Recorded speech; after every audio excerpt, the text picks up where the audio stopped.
sure I have the right levels, can you tell me your name and if you're with a group? Yeah, Dezeray with Tampa Food Not Bombs. And your last name is Lyn? Mm-hmm. Right.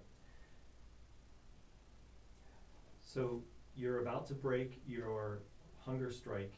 Tell us what that was for and why you're breaking it.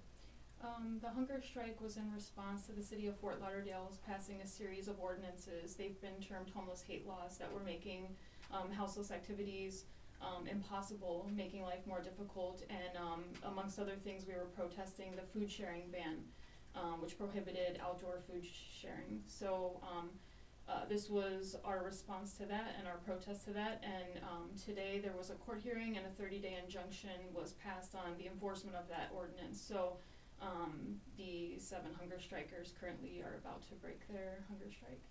How long has it been since you've eaten? 9 days. And tell us about yourself and the other people who are on the hunger strike and Jillian Pym who broke her hunger strike.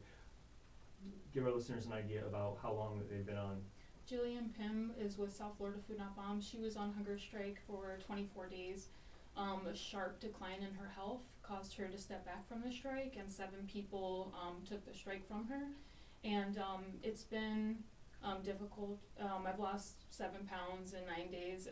What we all went through, we all know that it's nothing compared to what the struggling community in Fort Lauderdale and cities all over the country are going through.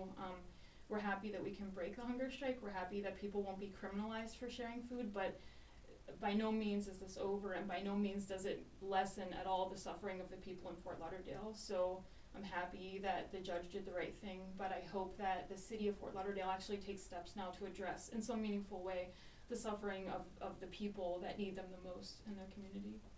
Is there any way to tell if the judge was influenced or if the city is being influenced by your actions?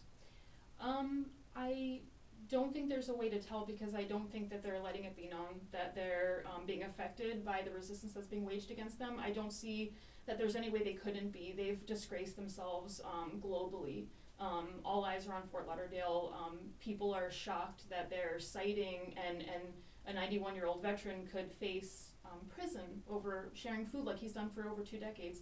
So I think they've disgraced themselves. I don't think there's any way they couldn't be feeling pressure over what's going on. So they're not showing it, but I don't think there's any way that it couldn't be affecting them. And finally, what do you hope will happen next?